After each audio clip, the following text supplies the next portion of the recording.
Nation, what's going on? It's Mitchell Renz here, host of the Raiders Report, with some new Christian Wilkins drama that has been told to me this morning and in some of the late hours, late last night. Also coming up here on today's show, Raiders Training Camp Day 3, news and notes. I'll go from the offensive side of the football, and then I'll work my way to the defensive side of the football. I know that I'm home and I'm not in the Chat Sports studios, but today is actually a Chat Sports holiday. Legally, we have to take today off, but I figured a little bit of a loophole here. And, when I get information, I want to be able to share it. I want to be very transparent. I am not somebody trying to be an insider. I am not a Raiders beat reporter. I am a simple Raiders fan that runs a, I would say, pretty awesome YouTube show here. And when I get information, I want to relay it to the nation. The thought is always, that sounds pretty interesting, and I want to be able to get that information out there. So if you haven't, please hit that subscribe button. Please turn on those notifications, and I promise you this, you will become a smarter Raiders fan by watching this show. So here's how this is going to go.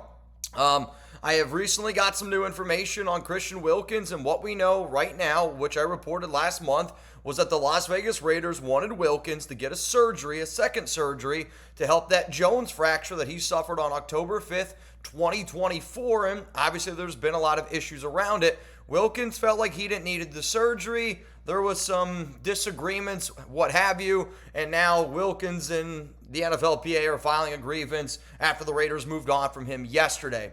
Here's where it's getting interesting, though, because I think a lot of people are just assuming that it's just the Raiders, Jones fracture with Wilkins, and that's the reason for this split up.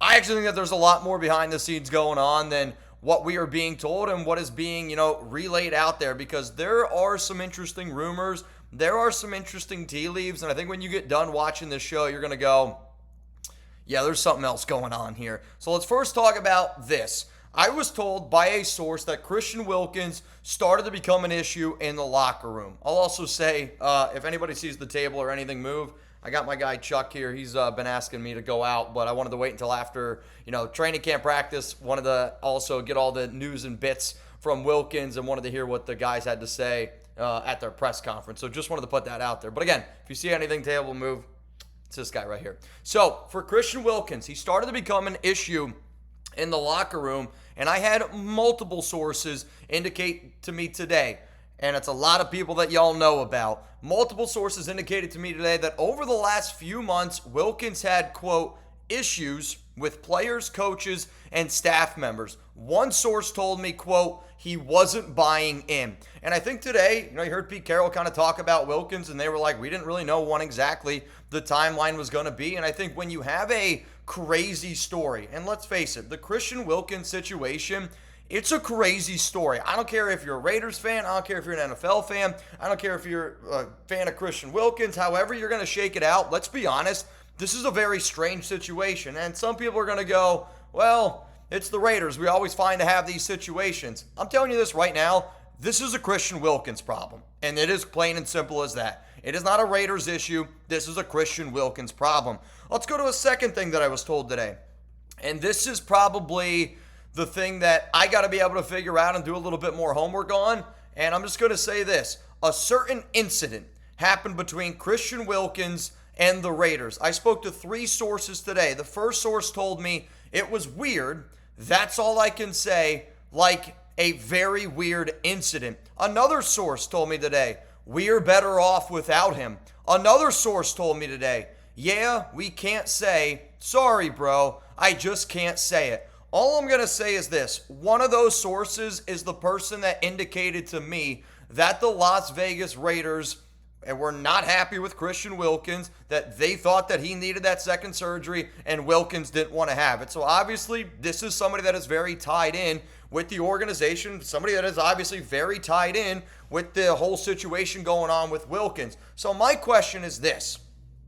What the F happened? What the hell is going on here? What is the incident that's going down? Yesterday, Josina Anderson tweeted, there's a lot more to the story. I spoke with 2 other NFL insiders that also mentioned an incident happening yesterday. This is a legit quote from one of the best known NFL insiders out there. Every single person that watches the show, I guarantee you've heard their name. I would guarantee you that you probably follow them on social media. Here's the quote. I've heard about the alleged incident. It's tough to believe. It's an impossible thing to ever go public with. I don't even know if it's true.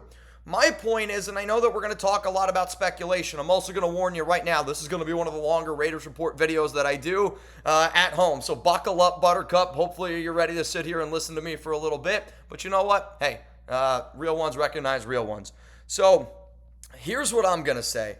If someone that believes that timing is everything, and when things happen like this, when something as crazy as the Raiders moving on from Christian Wilkins a year after signing him to a 4-year, $110 million deal with $82.5 million in guaranteed money, that's a weird situation. We can all agree on that, right?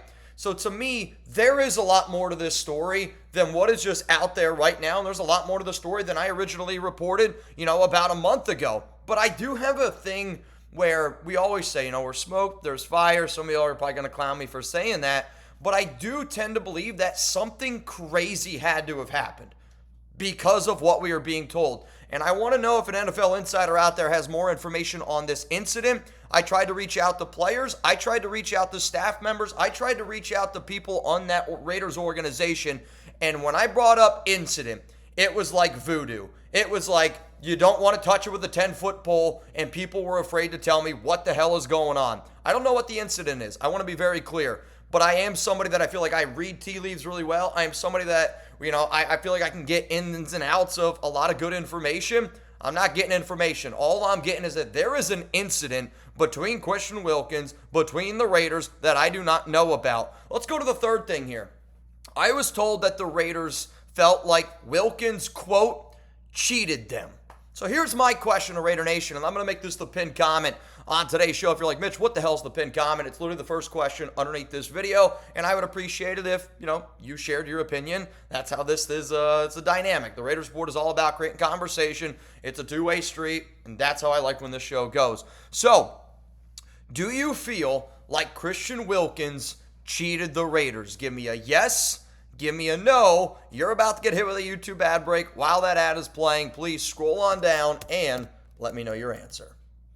I'm going to say yes. I do feel like that Christian Wilkins cheated the Raiders, and I kind of feel like it's a huge kick in the nuts because I was fired up when Las Vegas went out and got him.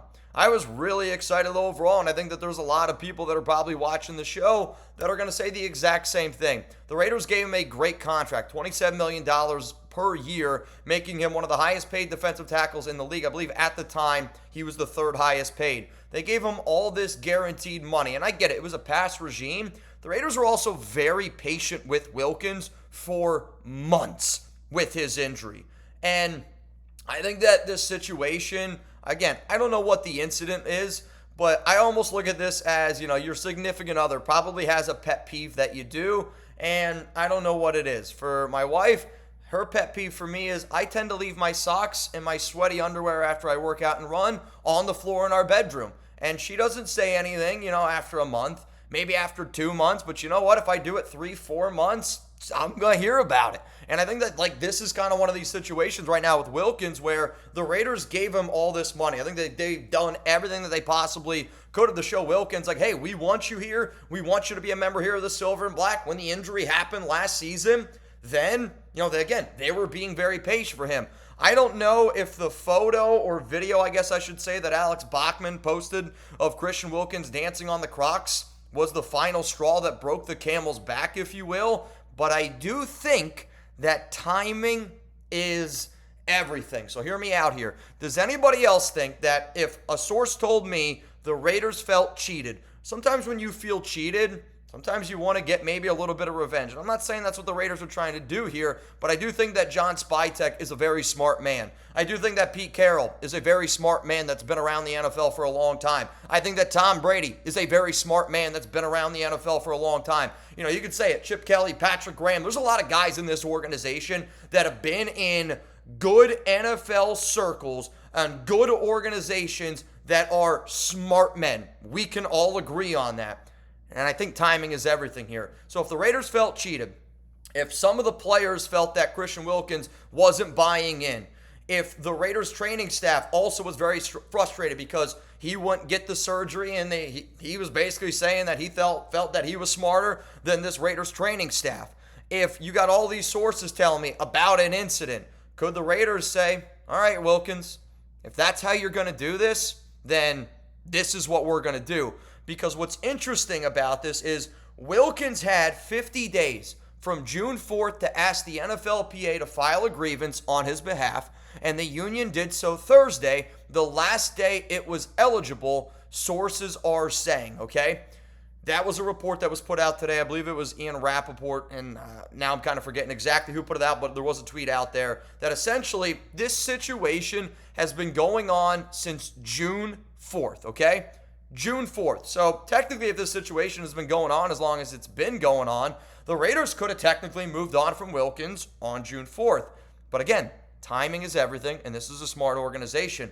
Does anybody else know that the NFL Players Association is right now in a state of absolute chaos? There is a lot of issues going on right now with the NFLPA, and over the past week, the union's executive director, Lloyd Howell Jr., and chief strategy officer, J.C. Treader, each resigned. They both stepped down, leaving a huge hole right now in the NFLPA from I'll say, leadership standpoint, and, a lot of other things right before preseason gets going. I mean, the Hall of Fame game is July 31st, which, by the way, I will be live, not on the Raiders Report, on our main YouTube channel over at Chat Sports, breaking it all down.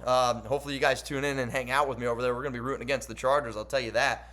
But so the Spytech, the Raiders, the timing of everything that they're doing it, I think they're doing it at a certain time because they know that Wilkins is in the wrong, and they knew that Wilkins and his team was going to file a grievance, but there's nobody right now in charge of the NFLPA, and I think that helps out the Las Vegas Raiders with this entire situation because right now they're trying to get back, it's like $35.2 million. I'll be honest, I don't remember all the ins and outs, all the numbers yesterday. My head wanted to freaking explode with all the news that was coming out time and time again late last night, but I think that information is very interesting. Also, if the Raiders felt a certain way, and again, I was told that they felt cheated, I do think that sometimes actions speak louder than words, and releasing a player is a very loud action. But the Raiders also had words yesterday, I think, that indicated that they feel a type of way about Christian Wilkins because the union didn't comment yesterday. The next step after filing a grievance would be a hearing. We don't know when that's going to happen, and I don't know if Wilkins knows when that's going to happen.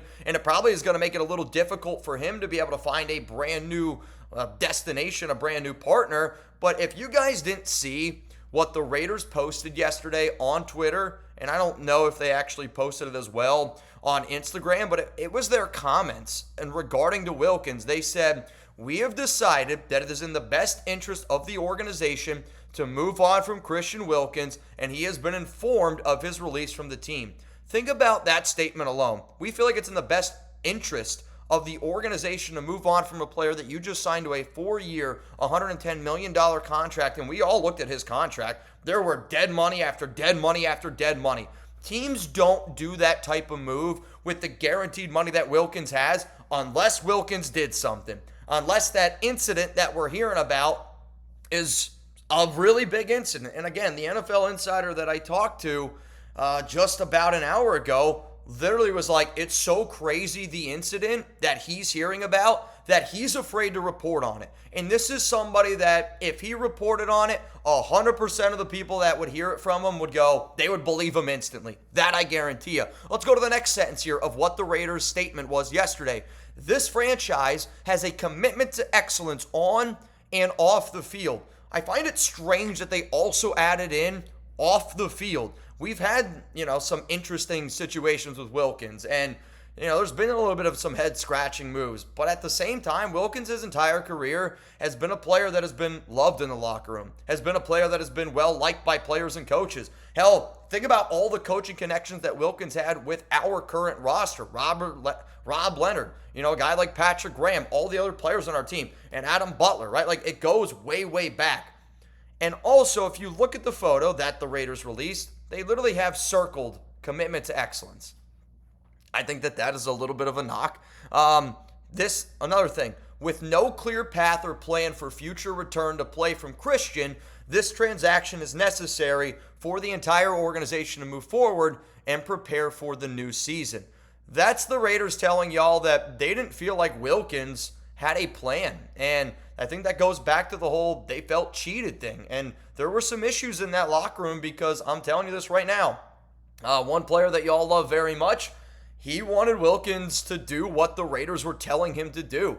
And there is this whole compete mentality. There's this whole you gotta buy in mentality. And I think every single Raiders fan loves what we've seen from this new regime. And we understand that at some point or another, we didn't like McDaniels. And we nor should we, right? We didn't want to buy into that. There were people probably a little bit frustrated about Antonio Pierce, Tom Telesco, whatever. But I don't know how you don't buy into an organization right now led by Pete Carroll, who's won a national championship and who's won a Super Bowl, led by John Spytek, who's won a Super Bowl with Tom Brady. Tom Brady has more Super Bowls than anybody. Chip Kelly just won a national championship. Patrick Graham is one of the most respected defensive coaches in the NFL, getting head coaching gigs. And we have a great staff. Our front office is loaded with guys from the Philadelphia Eagles, led by Howie Roseman, from guys underneath organizations like the Steelers with Omar Khan, with a guy like Brian Stark coming from a good organization in the Denver Broncos. We have a very good organization led by a very, very intelligent people, and everybody is telling you, we felt like it was better for us as an organization to move on from Christian Wilkins after giving him the contract that we did. I'm sorry.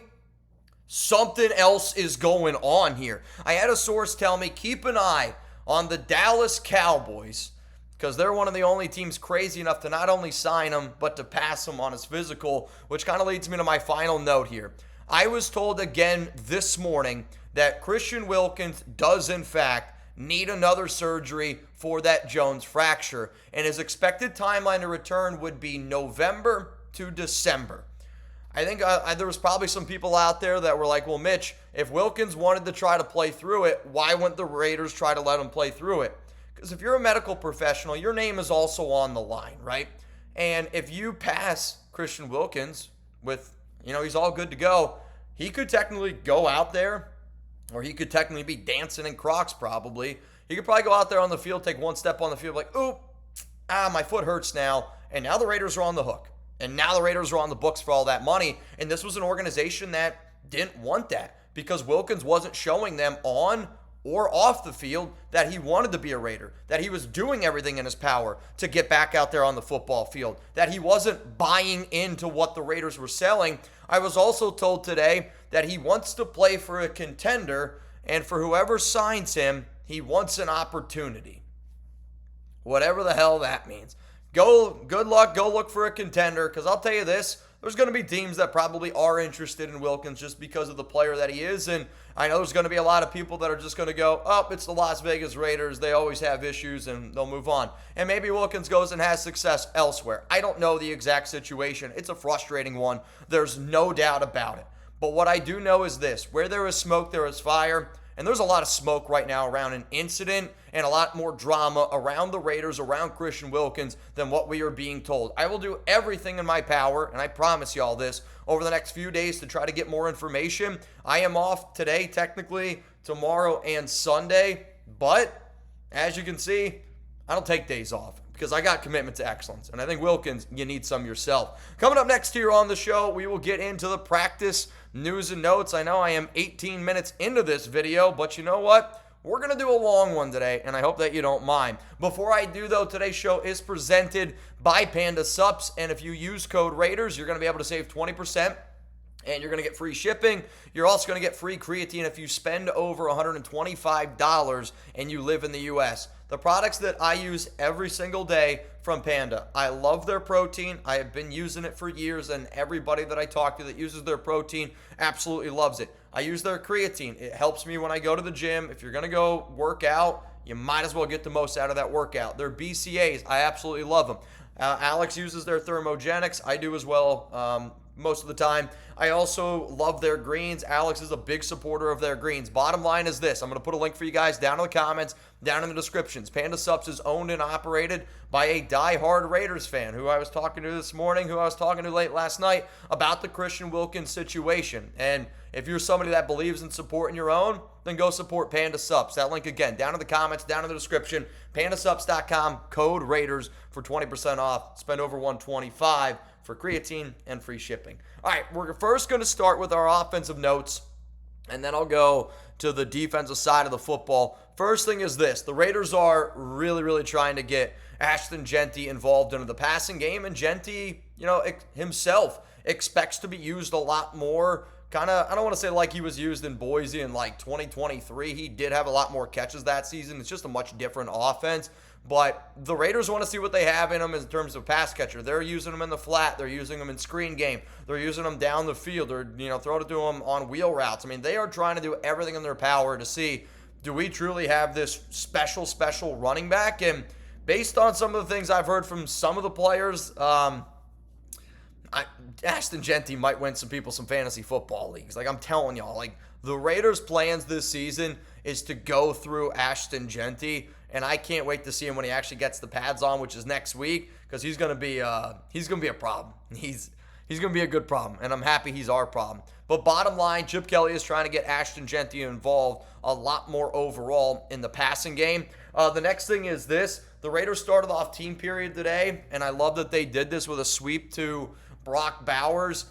I like this because there are some players that are just unbelievable football players, right? And Brock Bowers is just an unbelievable football player. And I like when we use him in motion because you have to respect Bowers. When he's on the field, if he's lined up at wide receiver, if he's lined up at tight end, if he's lined up as a H-back, fullback, hell, if he's lined up at guard, I don't give a shit what position. You just have to respect him because he's such a good player. So using him in motion is something that I love, and I'm just so proud that the Raiders are doing because it's why I hated the Josh McDaniels offense. It's why I hated the Luke Getsy offense. It's just a boring vanilla offense, and Chip Kelly's like, that's not me. You want excitement? Let's go get Chip Kelly, and that's what they're doing. So the fact that they're using him in motion and they're putting the ball in his belly, I think that that's a smart thing to do, and Bowers had a lot of success at college running the football. I mean, in his 3 years at Georgia, 19 carries, 190 yards. That is 10.2 yards per carry, and I get it. It's college. It's Georgia. It's a little bit different. 5 touchdowns. But I also look at that, and I think, all right, in the 3 years Brock Bowers was there, I would say Georgia was the best college football team in the country. Would you agree with that? I think so. Bowers was probably the best player on that team for 3 years. And I think good organizations, just like good college football teams, just like good teams in general, when you have a player that is special, you put the ball in his hands as much as humanly possible. It kind of reminds me of, Montana State with Tommy Mellott. He was not a quarterback when he first came in, but they were like, this guy is freaking different. Let's just put the ball in his hands, and they made him a quarterback. Georgia always tried to put the ball in the hands of Brock Bowers, and they won 2 national championships, so I would say it worked out pretty well. Let's now talk about some of the offensive red zone drills and some of the drives that the Raiders had on offense. The first drive did not go the way that I think people and Geno truthers were hoping for. He threw a pick, and it was a bad pick. He was looking for Bowers over the crossing as a crossing route, middle of the field, and ultimately he just threw it behind him, and it ended up getting picked off, and from what I understand, it would have been a pick 6. The second drive, though, the Raiders answered really well, hit Trey Tucker in the back of the end zone, really nice corner route overall. Geno laid it in there for him. Trey Tucker made the play, touchdown Raiders. Third drive, Geno hit Michael Mayer for a touchdown, and you're going to hear a common theme, tight ends. And if you like a good tight end, hit that like button. No, it's kind of weird, but you know what it is. Geno looked really sharp today in the pocket. I will say I just want to see what this whole dynamic looks like, offense versus defense. Typically, the first 2 days, the Raiders were doing a lot of 1s versus 2s. Today, they did a lot of 1v1s, 2s vs 2s, and that's just kind of how it went. But the defensive line, from what I understood today, was wreaking havoc on Geno again, and he did some good stuff. Buying some time in the pocket, shows his pocket presence. He's definitely not afraid to take a hit, and obviously the Raiders aren't going to hit him at this time of the offseason. He's wearing the red jersey. But he also showed today that, hey, man, even though I'm 34 years old, I can, boot skadoot a little bit. And he ended up doing boot skadoot and into the end zone. He ran for a touchdown. My point is, Geno Smith is a good quarterback, and I am excited to see what he looks like in this Chip Kelly offense. But he's also got it up here. And, you got to have thick skin to make it in the NFL. You got to have thick skin to be the quarterback of the Raiders. And, you got to have thick skin to deal with Raider Nation. So the fact that he threw a pick on that first drive, answered it with 2 back-to-back touchdowns, I'll be honest, I don't know exactly when he ran in for the score. All I know is that he ran for a rushing touchdown today. AOC looked really good today again. He hit Carter Runyon, the UDFA tight end from Townsend, for a touchdown. He also hit Ian Thomas today for a touchdown, though. Not the best throw by AOC. Still touchdown's a touchdown, but Thomas went over 2 defenders and made an unbelievable play. Ian Thomas has opened up some eyes, and I was a little bit worried when the Raiders didn't bring back Harrison Bryant because, I was kind of excited to see 12 tight end, 12 personnel, 2 tight end sets, which we heard a lot about. And I get it, Luke Getsy is what he is, but, we have the right personnel to run 12 personnel. And I want to see 2 tight end sets, and I want to see these guys get out there a little bit more. And losing Harrison Bryant concerned me because I really thought that Brock Bowers, Michael Mayer, and Harrison Bryant was the best 3 tight end, trio in the league. And I was like, how is Ian Thomas going to fill the holes of a guy like Harrison Bryant being that tight end 3? And from what it sounds like, he's been doing a hell of a job. And I'm excited to see what he's going to be able to bring to the table. Also, I've just mentioned a lot of touchdowns for tight ends. Chip Kelly is really just trying to see what he has in that tight end room. And I think that this squad is a lot more confident in their receivers than what the national media knows, that what people who don't follow the Raiders know. And I think today was like, all right, yesterday the receivers feasted. Today was a lot of tight end work, and the Raiders really did. The tight ends did really well. The quarterbacks did well getting them the ball. Overall, good day here for the offense. Let's go to the defensive side of the football here for our notes. And I know we're getting here to a long video. It's probably going to be over 30 minutes long. But hey, if you made it this far in the video and you appreciate the content that we've been dropping here, I just want you all to know that I appreciate you. If I can get an RO4L, that is a statement that I always say. It stands for Real One for Life. It is a statement that Chat Sports that we always say. You got to have real ones in your life. And to me, real ones are the people that always got your back. And believe me, I get it. I'm a Raiders YouTuber. I'm a content creator. I'm making a video right now in my home. But there's a reason why Chat Sports is one of the fastest growing sports companies in the entire world. There's a reason why a lot of other people are doing layoffs and we continue to hire people. We got guys that hustle. We got guys that love their teams through and through. And I love Raider Nation. I hope that you guys know that. And I have also seen so many people saying, have Mitchell Renz is back here. But I know if y'all are watching this video on a Friday, July 25th, you're making it 27 minutes into this thing and there's no graphics moving around like we usually have. I just want to say from the bottom of my heart, I appreciate y'all. And it is why I do what I do. And I hope that you guys see that and respect that. Seriously, yeah, I appreciate it. All right, let's go to the defensive notes. I know, stop getting emotional, Mitch.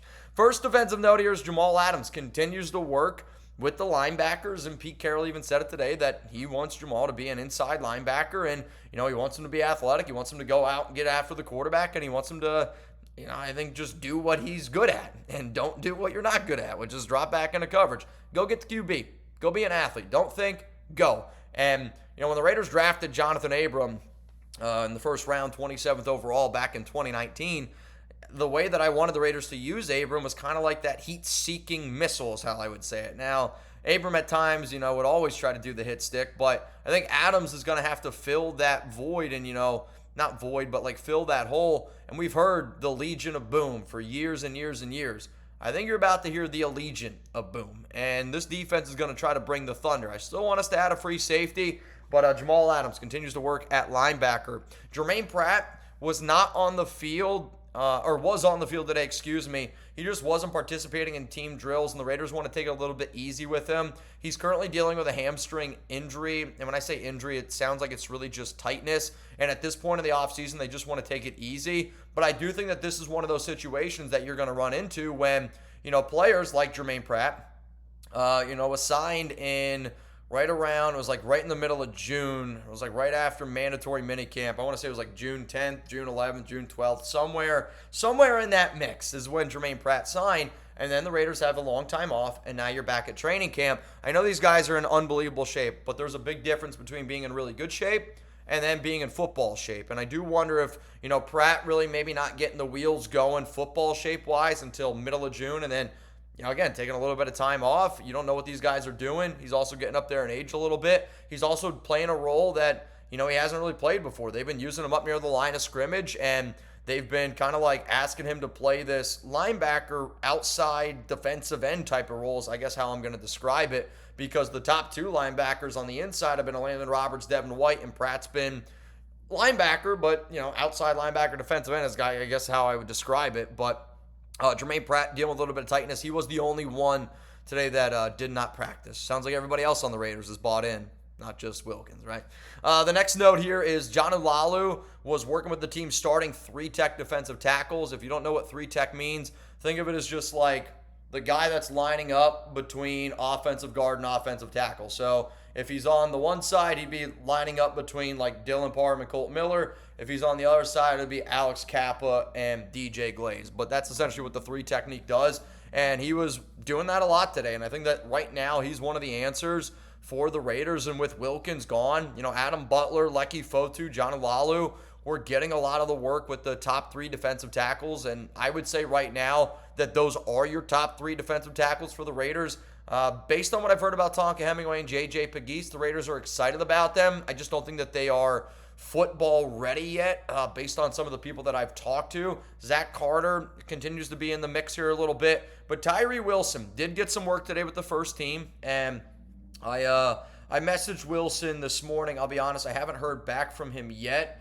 If I do end up getting some information, I'll relay it to you. But I just asked him, how much weight are you up to now? Because the last time that I talked to somebody from, we'll call it Wilson's camp, they told me that, he's trying to put on 10 to 15 pounds. And that was something that I've been saying for, way before the Wilkins news happened yesterday. But that he's trying to put on some weight. And I think they're trying to put on some weight to help, the whole defensive tackle situation. He's been going back and forth from DN to DT, but he was working with the ones today. So the fact that he was at least working with the ones at defensive tackle, I know the Raiders have used 5 defensive line sets, and maybe that's something that they're going to think, but they were using him as a 3-tech also.